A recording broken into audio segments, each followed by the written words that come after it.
안녕하세요. 9시 배달 은혜 시간입니다. 오늘 벌써 이렇게 이제 월요일이 시작됐는데요. 같이 일주일 동안 8월을 이제 거의 다 보내면서 우리가 함께 하나님 앞에 우리의 시간들을 드리면서 저희들이 활기차게 시작하는 월요일이 되었으면 좋겠습니다. 오늘은 마가복음 12장입니다. 12장 예수님께서 십자가에 달려서 죽으시기까지의 그 일주일 동안 고난 주간을 지금 계속 살펴보고 있습니다. 12장하고 그 앞에 있는 11장 보시게 되면요, 예수님이 화요일 날 특별히 그 바리새인들과 서기관들과 함께 논쟁을 하면서 예수님의 사상과 가르침을 그들에게 전달하고 있는 장면들을 우리가 보게 됩니다. 오늘 12장 처음을 보게 되면 예수님께서 비유로 한 가지 이야기를 들려주십니다. 그 이야기를 보게 되면요, 농부가 지금 포도원 소출을 받으려고 지금 자기의 포도원을 맡고 있는 그 농부들에게 자기의 종을 보냅니다. 그런데 이 소작농들이죠. 이렇게 주인의 포도밭을 빌려서 농사를 짓고 있는 사람들이 종을 보낼 때 그 종이 주인이 보냈다고 해서 계속 죽입니다. 참 안타까운 일이 벌어지는 거죠. 그러다가 주인이 하는 수가 없어서 하나밖에 없는 아들을 보냅니다. 그랬더니 이번에도 그 포도원을 빌려서 농사 짓고 있는 농부들이 이번에야말로 우리 주인의 아들이 왔으니까 우리가 죽이자, 이렇게 생각을 하고 공모한 뒤에 주인이 보낸 하나밖에 없는 주인님의 아들을 그들이 살해합니다. 이렇게 되었을 때 포도원 주인이 너무나 안타까워하면서 이 농부들, 내가 참고 참았는데 안 되겠다, 결국은 이 농부들을 진멸하고 이 포도원을 다른 사람에게 맡기는 것을 우리가 보게 됩니다. 자, 예수님께서 이런 이야기를 하셨어요. 자, 어떤 비유를 하신 겁니까? 자, 먼저 이 포도원을 빌려준 농부는 누구죠? 하나님이에요. 그러면 이 포도원을 빌려 쓰면서 계속해서 주인이 보내는 사람들, 바로 이 종들을 죽이는 사람들은 누굽니까? 바로 유대인들입니다. 그러면 이때 지금 이 농부들에게 가는 주인의 종들은 누구였죠? 구약시대 때 선지자들입니다. 하나님께서 계속 회개하라고 선지자들을 보내는데 눈물의 선지자 예레미야, 이사야, 다 백성들이 그 말을 듣지 않고 오히려 그 선지자들을 박해합니다. 죽이죠. 결국 그래서 선지자로 안 되니까 누굴 보내신 거예요? 하나님의 하나밖에 없는 아들 예수 그리스도. 여기에 결국은 안 돼서 하나님께서 하나밖에 없는 아들을 농부들에게 보냈다라고 말씀하시는 것은 바로 그 아들이 예수 그리스도를 의미하는 것입니다. 결국 예수님까지도 다른 선지자들도 죽이더니 예수님도 그들이 죽이자 하나님께서 그 유대인들을 심판하실 것이다 라는 것을 이 이야기가 우리에게 들려주고 있는 거예요. 그리고 이 포도원을 다른 사람에게 맡겼죠. 다른 사람은 누구입니까? 이방인들이죠. 유대인들이 그들이 이와 같은 놀라운 포도원 같은 축복을 그들이 오해하고 이것을 지금 자기의 이기심을 정말 충족시키는 도구로 쓰고 있으니까 결국 예수님도 죽이니까 이 구원이, 축복이 어디로 갔죠? 이방인들에게 갔다는 거예요. 이와 같은 비유를 예수님께서 지금 바로 예수님의 제자들과 그리고 바리새인들에게 들려주면서 지금 미래에 대하여 그리고 예수님의 십자가 사역이 어떤 의미가 있는지에 대하여 지금 가르쳐 주신 것입니다. 10절에 너희가 성경에 건축자들이 버린 돌이 모퉁이의 머릿돌이 되었나니. 자, 여기서 건축자들이 버린 돌이 뭐죠? 버린 돌은 바로 예수 그리스도를 말합니다. 그런데 유대인들이 죽인 모퉁이돌 같은 예수님께서 바로 머릿돌이 되셨다. 하나님 나라의 가장 중요한 돌이 되었다. 이것을 다시 한번 알려주고 있는 것입니다. 이와 같은 비유를 들었을 때 유대인들은요 너무나 불쾌했을 거예요. 아니, 어떻게 우리를 정말 저렇게 모독할 수가 있는가? 계속해서 하나님이 보낸 종들을 다 죽이다가 그 주인의 아들까지 죽일 것이라고 하는가? 근데 그들이 정말 그렇게 했습니다. 선지자들도 다 죽였고 그들이 하나님의 아들인지도 모르고 죽여보니 바로 그분이 예수 그리스도였고 그리고 하나님의 아들이었죠. 이렇게 죄는 우리에게 분별력을 떨어뜨리죠. 그래서 정말 무엇이 참되고 무엇이 거짓인지 바로 이것을 분별하지 못하게 만들죠. 항상 우리가 깨어있지 않으면 이렇게 하나님께서 하시는 그 일을 분별하지 못하고 우리가 이것이 얼마나 중요한지를 알지 못하게 됩니다. 우리가 하나님을 섬기면서 실은 하나님이 하시려고 하는 일을요 내가 방해만 하지 않아도 하나님의 축복과 은혜가 나뿐만 아니라 이 땅 가운데 풍성하게 차고 넘칠 수 있다는 것도 알아야 돼요. 우리가 주님을 위하여 쓰임받는 것도 중요하지만 우리는 죄성에 있어서 하나님이 하시려는 일을 얼마든지 이 바리새인들처럼 막을 수도 있는 존재라는 것을 항상 기억하고 우리가 걸림돌이 되지 않기 위해서 항상 하나님 앞에 깨어 기도하는 태도가 필요합니다. 저도 그럴 때가 참 많아요. 목사고 또 지금 담임 목사로 섬기지만 하나님께서 하시는 일을 내가 정말 최선을 다하여 도와드릴 수 있어야 하지만 혹시라도 제가 하나님이 하시려는 일을 저도 모르는 새 방해하지 않을 수 있도록 주님께서 저를 불쌍히 여겨주십시오. 하나님, 죄가 있거든 그 죄를 볼 수 있는 영적인 시력과 분별력을 주세요. 항상 이렇게 두렵고 떨림으로 기도하게 됩니다. 바리새인은 그 어떤 나쁜 못쓸 존재가 아니에요. 그 바리새인의 죄성 바로 누룩은 너희 안에 있을 수도 있다.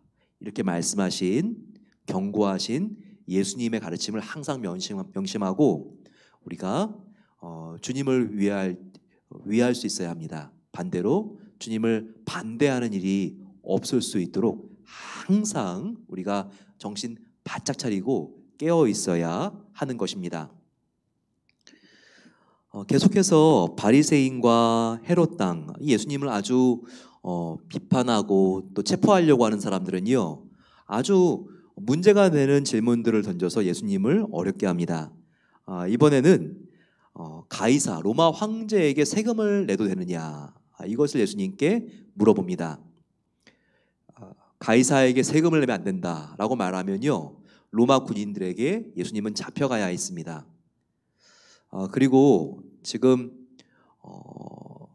너희 유대인들은 지금 식민지 지배를 받아도 가이사에게 세금을 내야 된다라고 말하면 많은 백성들이 이제 예수님을 싫어하고 그리고 예수님이 우리의 어려움을 전혀 고려해 주지 않는구나. 바로 그 백성들과 예수님을 분리시킬 수 있는 좋은 명분이 되었습니다. 어떠한 대답을 하든지 문제가 생길 수 있는 질문을 던져놓고 예수님이 어떻게 대답하는지를 그들은 지켜보았죠. 그러자 예수님께서는요 로마의 돈을 하나 이렇게 보여주면서 말합니다. 거기에는 가이사의 얼굴이 주조되어 있었죠. 동전을 보여주면서 너희들은 지금 이 형상이 그리고 이 글이 누구의 것인 것 같냐라고 물어보죠. 이 데나리온이라고 하는 바로 이 로마 화폐, 바로 그 형상은 로마 황제의 형상이었고, 그리고 그 글씨는 데나리온, 바로 로마 글자였죠. 그러자 뭐라고 대답합니까? 이 화폐에 새겨진 얼굴이 누구냐고 물어보는데요. 백성들이 가이사입니다. 로마의 황제입니다. 그렇게 외쳤죠. 그러자 얼마나 지혜롭게 예수님께서 말씀하시는가 보십시오. 그렇다. 가이사의 것은 가이사에게, 하나님의 것은 하나님에게 바치는 것이 옳으니라 라고 말했습니다. 할 말을 잃은 것이죠. 로마 사람들도 예수님을 책망할 수가 없고, 또 유대인들도 바른 말을 하신 예수님께 대들 수가 없었던 것입니다. 그러자 그들이 또 밀리지 않으려고요, 이번에는 부활 논쟁을 가지고 오죠. 정말 말도 되지 않습니다. 예수님, 한번 우리가 그런 일은 정말 일어나기 힘들지만 가정해 볼까요? 7명의 형제가 있습니다. 그런데 그 7명의 형제 중에서 맏형이 아내와 이렇게 살다가 일찍 죽었는데 아들이 없이 죽었습니다. 그러면 계대 결혼이라고 하는 이 제도에 의해서 둘째 동생이 그 여자를 취하는 게 율법적으로 맞죠. 그런데 둘째 동생도 죽었습니다. 그러자 셋째가 이번에 또 형수님과 결혼했습니다. 그럼 셋째도 아들을 낳지 못하고 죽었습니다. 이렇게 계속 형제들이 죽다가 마지막에 다 죽었습니다. 그럴 때 형제가 7명이었는데 이 여자가 나중에 죽어서 천국에 가게 되면 이제 이 여자는 첫 번째 형의 아내입니까? 아니면 7번째 막내의 아내가 됩니까? 무엇이 맞습니까? 그들이 이렇게 대답을 한 거예요. 이렇게 질문을 한 것입니다. 이런 일이 있을 수 있나요? 거의 확률적으로 힘들죠. 하지만 예수님도 어떻게 대답을 못하게 하기 위해서 그들이 이렇게 문제를 억지로 지어가지고 이렇게 지금 낸 것이죠. 그럴 때 예수님께서 얼마나 지혜롭게 말씀하십니까? 24절에 예수께서 이르시되 너희가 성경도 하나님의 능력도 알지 못함으로 오해함이 있는 것이 아니냐. 사람이 죽은 자 가운데서 살아날 때에는 장가도 가지 아니하고 시집도 아니 가고 하늘에 있는 천사들과 같으니라. 예수님께서 두 가지로 대답하셨습니다. 그 여자도 죽으면 그 여자는 첫 번째 형의 아내입니까? 막내의 아내입니까? 이 대답에 대하여, 이 질문에 대하여 두 가지로 대답하셨어요. 첫 번째는 너희가 하나님의 능력도 알지 못함으로 오해하였노라 라고 이렇게 예수님께서 말씀하셨죠. 그러면서 천국에 가면 시집가고 장가가는 게 아예 없어. 천국에 가면 결혼 제도가 없는 것에 대하여 예수님이 이렇게 알려주십니다. 그러니까 결혼 제도라는 것은요, 이 땅에 살아갈 때에만 존재한다는 거예요. 천국에 가게 되면 우리가 정말 모든 관계가 부부관계처럼 아주 스페셜하면서도, 그리고 그와 같은 아주 깊은 사랑과 친밀감을 모든 사람들하고도 다 우리가 함께 진실하게 사랑하면서 나눌 수가 있다는 거예요. 그래서 시집가고 장가가는 게 이 세상에는 있어도 천국에는 없다. 그렇기 때문에 너희들이 지금 그 여자가 천국 가서 누구의 아내가 될 것인지에 대한은 전혀 생각하지 않아도 된다. 그런 일이 천국에는 없을 것이므로. 이것이 첫 번째 대답입니다. 바리새인들이 망신 톡톡히 받았겠죠. 정말 우리가 성경도 잘 몰라서 이런 문제를 내가지고 창피는 창피대로 당하는 거구나. 얼굴이 새빨갛게 됐을 것입니다. 또한 거기에 대하여 두 번째로 예수님께서 답해 주십니다. 그것은 뭐죠? 26절에 죽은 자가 살아난다는 것을 말할진대, 이렇게 말하면서 하나님께서 모세에게 하나님이 누구인지를 소개할 때 어떻게 소개하셨니? 하나님께서는 모세에게 나는 아브라함의 하나님이요 이삭의 하나님이요 야곱의 하나님이로다 하신 말씀을 너희가 읽어보지 않았느냐? 하나님은 죽은 자의 하나님이 아니요 산 자의 하나님이시라 너희가 크게 오해하였도다, 이렇게 말씀하십니다. 즉 지금 그 아내도 죽으면 어느 형제의 아내가 되느냐는 질문을 한 거잖아요. 그런데 하나님은 이렇게 죽은 자들의 하나님이 아니라는 거예요. 즉 하나님은 모세에게 나는 아브라함과 이삭과 야곱의 하나님이다라고 한 것은요, 천국에서 아브라함, 이삭, 야곱이 지금 다 살고 있다는 거예요. 죽은 게 아니라. 그렇기 때문에 하나님은요, 바로 죽은 자의 하나님이 아니라 산 자의 하나님이라는 거죠. 즉 다른 말로 우리가 바꿔보면요, 하나님 안에서는 죽은 자나 살아있는 자나 다 산 자다라는 것입니다. 왜냐하면 하나님 안에 있는 사람은요, 죽은 거나 그리고 지금 살아있는 거나 아무 차이가 없거든요. 네. 왜냐하면 죽어도 하나님 안에 영생을 누리며 살아있는 것이기 때문에 그런 것이죠. 그래서 너희가 이렇게 죽은 뒤의 문제를 걱정하는 것 자체가 이것은 잘못된 것이다. 왜냐하면 하나님 안에서 죽은 것은 죽은 것이 아니라 다 산 것이기 때문에. 그래서 이렇게 예수님께서 바리새인들 그리고 바로 서기관들에게 교육하십니다. 그들이 정말 내노라고 하는 성경 박사들인데 예수님으로부터 이렇게 지금 교육을 받으니까 그들이 얼마나 부끄럽고 망신이었겠습니까? 이렇게 지금 예수님과 바리새인들 그리고 서기관들과 사두개인들과 같은 종교 지도자들은요, 지금 차원이 다릅니다. 예수님은 하나님이신데 그 지혜가 얼마나 무궁하고 풍성하시겠습니까? 전지전능한 하나님이신데요. 그분과 지금 대화를 하는데 그분이 못 맞출 문제를 낸다고요? 말도 안 되죠. 오히려 그들이 문제 내놓고 정말 대답은 오히려 그들이 하지 못하고 있습니다. 이런 지혜에 무궁하신 하나님, 그분의 아들 예수 그리스도, 그분의 영이신 성령님이 우리 안에 계십니다. 지금 인생에 풀 수 없는 문제로 너무나 어려워하십니까? 예수님께 나가세요. 그분에게 답을 구하면 예수님께서 우리들에게 친절하게 우리의 앞길을 안내해 주실 것입니다. 서기관 중 한 사람이 나왔습니다. 그러면서 묻되 모든 계명 중에서 가장 큰 계명은 무엇입니까? 10계명 10개만 보더라도 가장 큰 계명은 무엇입니까? 라고 물어봅니다. 그러자 예수님께서 오히려 율법의 정신에 대하여 말씀하시죠. 크고 작은 게 없다. 첫째는 하나님에 대한 계명이니 너희가 마음을 다하고 목숨을 다하고 뜻을 다하고 온 힘을 다하여 주 너의 하나님을 사랑하라 하신 것이요. 둘째는 이것이니 내 이웃을 내 자신과 같이 사랑하라 하신 것이라. 이거보다 더 큰 계명은 없느니라.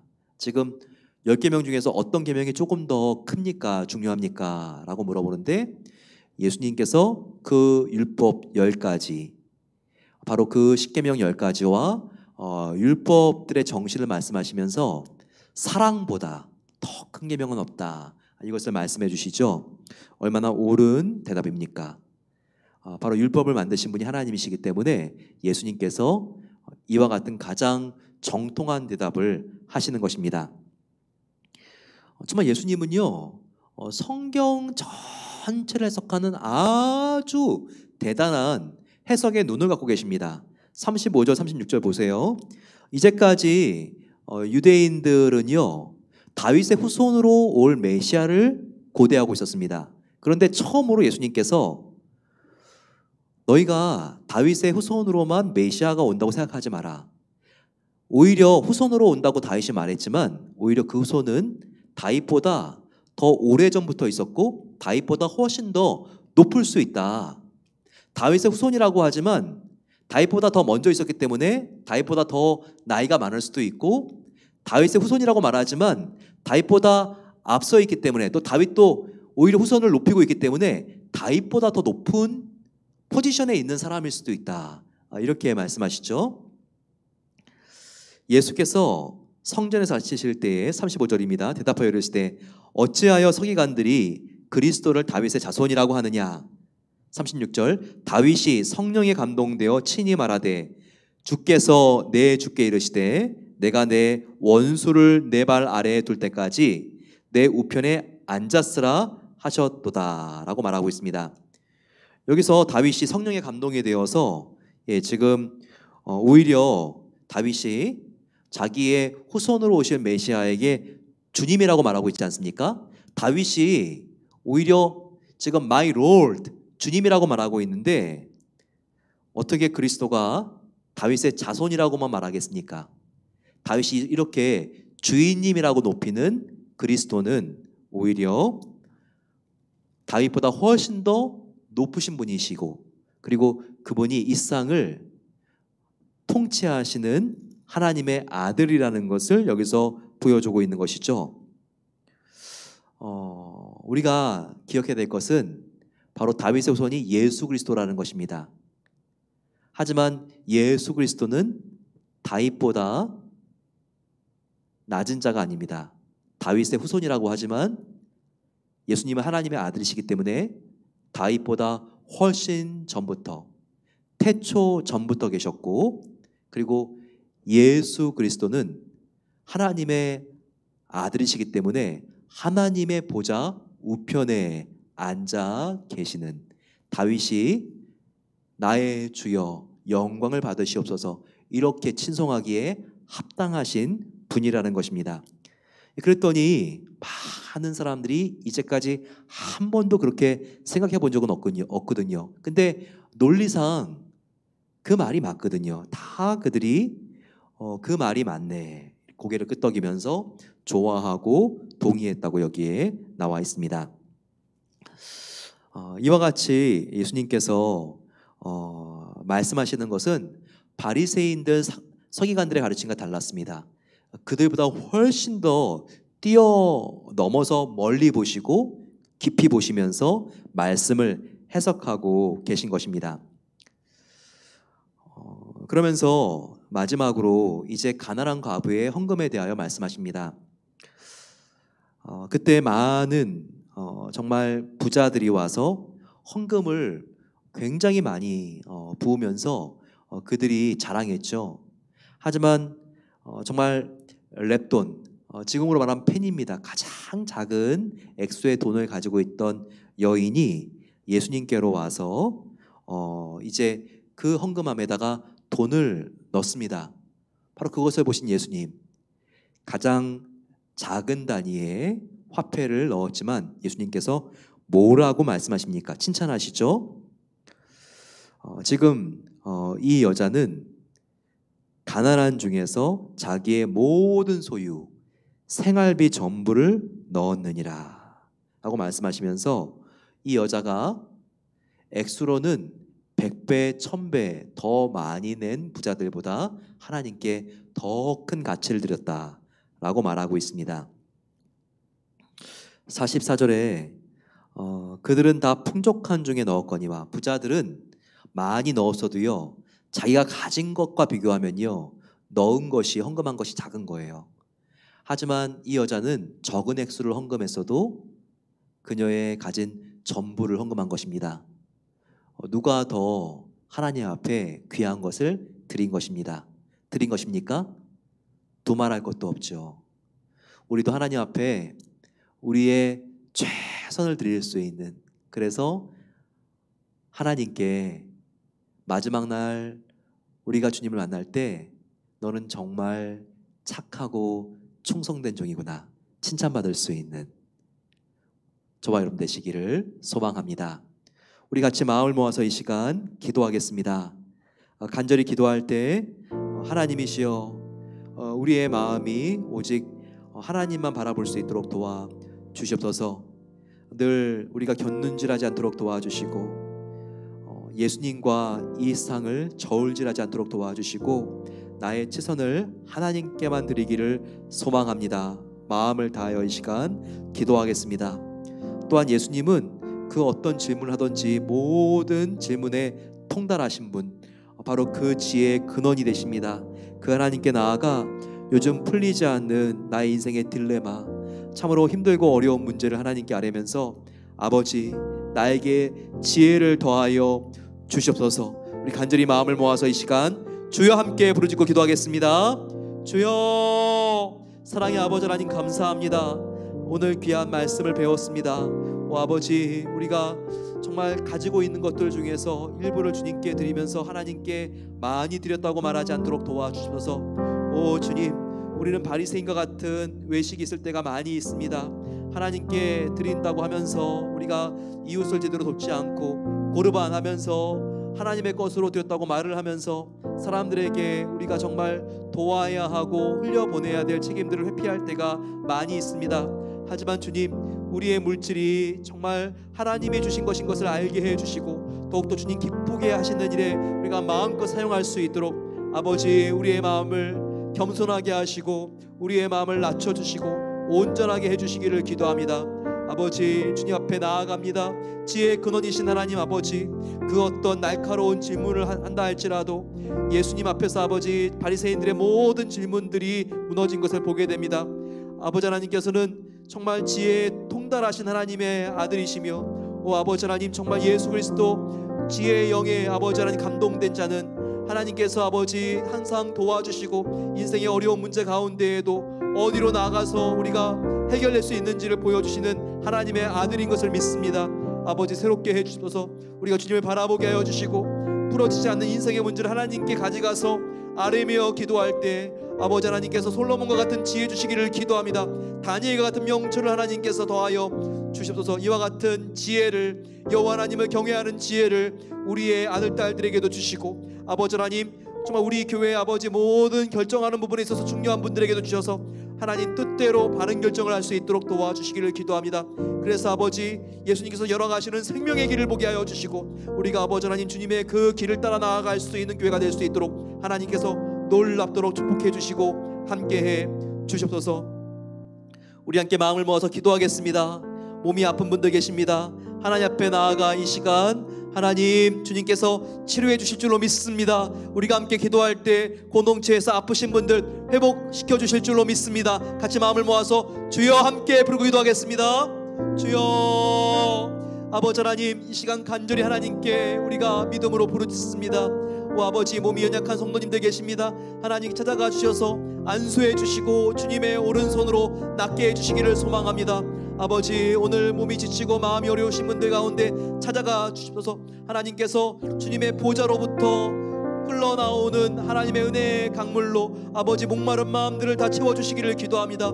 아버지 하나님께서 상처 부위들마다 예수 그리스도의 이름으로 아버지 치료해 주시고 예수님의 보혈로 낫게 해 주셔서 하나님 바라보고 나아가는 모든 성도님들, 그 몸에 있는 아버지 하나님 나쁜 세포와 또 아버지 암을 유발할 수 있는 가능성이 있다면 하나님께서 다 성령의 불로 찢어주시고 아버지 치료해 주시기를 기도합니다.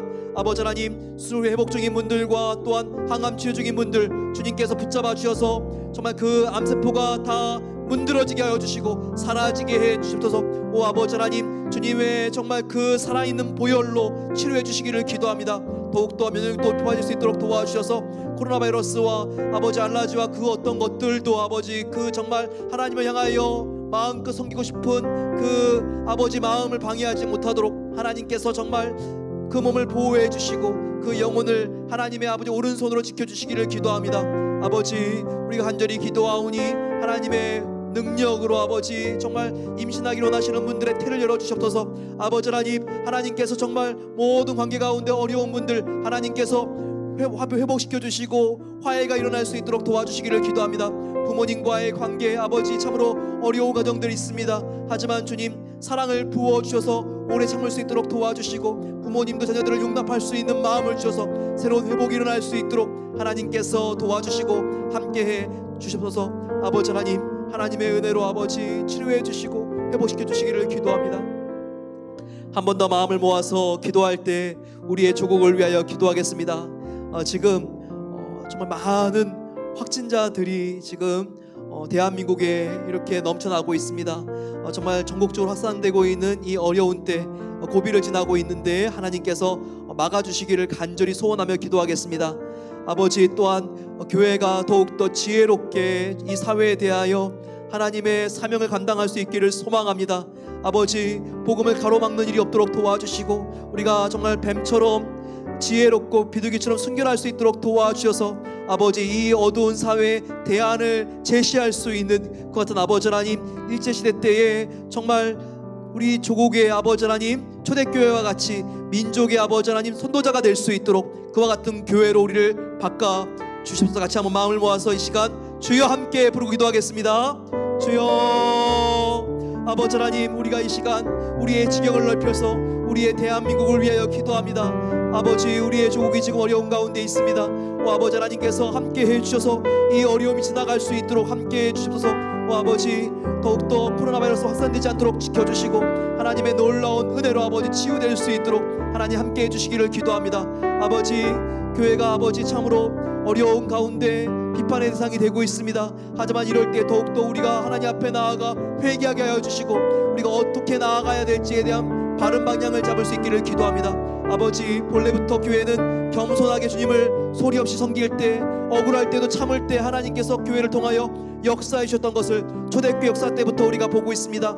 이와 같이 아버지 우리가 더욱더 예수님을 닮아 잠잠할 수 있도록 도와주시고 더욱더 아버지 우리가 묵묵하게 사랑으로 섬기는 교회가 되게 하옵소서. 아버지 하나님 복음을 증거하기 위하여는 우리가 목숨도 걸게 해주시고 하지만 주님 그 표현의 방식은 사랑이어야 되겠습니다. 아버지 하나님 주님께서 정말 우리 마음 가운데 은혜를 더하여 주셔서 애통하는 자에게 하나님께서 위로해 주시고 아버지 하나님께서 심령이 가난한 자에게 하나님께서 정말 놀라운 천국의 복을 기업으로 준다고 말씀하셨사오니 날마다 아버지 우리가 더 낮은 자리로 나가길 소망합니다. 그래서 이 사회에서 어려운 자들과 함께 울게 해주시고 기뻐하는 자들과 함께 기뻐할 수 있도록 도와주셔서 다시 한번 아버지 일제시대 때 초대교회가 민족의 선도자가 되었던 것처럼 우리 백성들을 옳은 길로 인도하는 교회로 회복되어질 수 있도록 하나님께서 역사해 주시기를 기도합니다.